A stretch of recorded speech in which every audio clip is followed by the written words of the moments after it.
நீங்க டீப்பா போயிட்டீங்கன்னா உங்களுக்கு பிடிச்ச விஷயம்னா பசி மறக்கும். நீ பிடிச்சி பண்ண ஆரம்பிச்சீங்கன்னா நீ இருக்கிற இடம் தெரியாது. கொஞ்சம் அமைதியா இருங்க. ஏன்னா டிஸ்கஸ் இங்க வர ஐயா ஒரு ஒன்னும் வச்சுங்க, எந்த நேரத்துல நீங்க கூட பண்ணதான் போறீங்க. சோ ரொம்ப மகிழ்ச்சியா இருக்கு. நான் எதுக்கு உட்கார்ந்து 2 மணி நேரம்னா யோசிக்க உட்கார மாட்டேன்.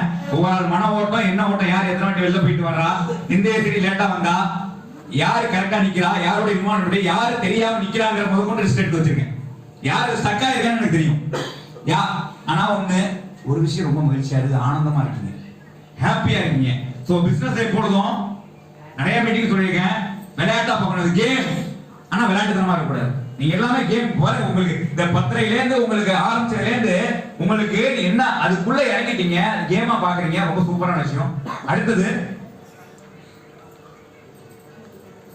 ரொம்ப முக்கியமான விஷயம், நான் ஆரம்பத்துல மீட்டிங் ஆரம்பிக்கிறேன்னு சொன்னேன். இதோட இந்த தொழிலுக்கு எது மிகப்பெரிய சொத்துனா லேர்ன் மைசெல்ஃப். எனக்கு என்ன நாளைக்கு கத்துக்கிறேனோ அது பண்ணி. அடுத்த சொத்து எது தெரியுமா? அடுத்த ப்ராப்பர்ட்டி எது இந்த தொழிலுக்கு? இவங்கதான் பண்ணிக்கிட்டு இருந்தீங்க லீட்ஸ். ஜஸ்ட் லைக் தட் வந்து ஒரு 10 நிமிஷத்துல இவங்க 350 இருக்காங்க, அவங்க 250 இருக்காங்க, இவங்க 300 இருக்காங்க, இவங்க 250 1000 லீட்ஸ் ஒரு 10 நிமிஷத்துல உங்களால எடுக்கணும். சூட்சம தன்மையில விசேஷ யூஸ் பண்ண ஆரம்பிச்சீங்க. நார்மல் கேமா போய் கதவை தொட்டி ஆதி காலத்துல பண்ணாம இன்னைக்கு எதுங்க லீட்ஸ் இந்த தொழிலுக்கு ரொம்ப முக்கியம். லீட்ஸ் தான். லீட்ஸ் 10 நிமிஷத்துல நம்மளால எடுக்க முடியுது. இந்த காலையில இருக்க ஒரு 100 பேரால 1000 லீட்ஸ் எடுக்க முடியும். இதான் வெற்றி. வெற்றி தான் கொண்டாடுறீங்க. 1000 லீட்ஸ் ஜஸ்ட் லைக் தட் 10 மினிட்ஸ்ல எடுக்கணும். சோ இந்த லீட்ஸ்க்கு வந்து நிறுவனம் எஸ்ஐபிங்கிற ஒரு ஃபார்மேட்டை கொண்டு வந்தது. நீ புரிஞ்சுங்க, எதுவுமே நிறுவனம் சும்மா பண்ணல. எஸ்ஐபி கொண்டு வந்து இந்த உட்கார்ந்து கொள்ள போட்டுருக்கவருக்கு 3 பிளாட் எஸ்ஐபினால போன வாரம் 3 பிளாட். ஏன்னா பிரபு சார், சாரி குலான் தப்பா நினைக்கிறேன், பிரபு சாருக்கு 3 பிளாட்.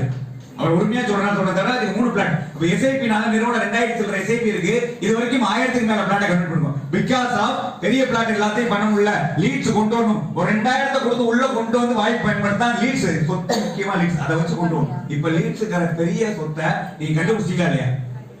கண்டுபிடிச்சீங்களா? இத உடனே லீட்ஸ் வந்தா உடனே தலையில மாத்தணும். பட் எதுவுமே இல்லாம இருக்கிறது ஃபர்ஸ்ட் ஸ்டெப். நம்பரே இல்லாம இருக்கிறதுக்கு கையில ஒரு நம்பர் வந்துச்சு. வேலையே இல்லாம இருக்கு. நிறைய பேர் சொல்றாங்க தெரியுமா, திங்கக்கிழமை வேலை இருக்குன்னு. என்ன தெரியுமா பெரிய வல்லுநர்லாம் சொல்றாங்க, வேலையே இல்லாம இருக்க வேலை இருக்கு அதே பேசுங்க. எதுவுமே இல்லாம இருக்கிறது நம்ம ஃபர்ஸ்ட் லீட்ஸ் வந்துருச்சு. இதை எப்படி ப்ராம்ப்டா யூஸ் பண்ணுது? அடுத்த கட்டம் லீட்ஸ் வந்து அடுத்த கட்டம் நம்ம கையில என்ன இருக்கு? இந்த தொழிலுக்கும் சரி, ஒரு பிசினஸ் மேனுக்கு சரி, எல்லாரும் சரி அப்ரோச்சபிள். இந்த ரிசீவிங் மோட் இருக்குல, உங்கள்ட்ட நம்பர் வந்துருச்சு. இதுக்கப்புறம் வித்த பேசல தான், வாய் ஜாலத்துல தான். இது ஜஸ்ட் லைக் டக்கு டக்குலாம் வந்து வச்சுங்க. இது unknown customer, unknown market, unknown field. உடனே டக்கு டக்குன்னு நீங்க நினைச்சாப்ல சார் இது வந்து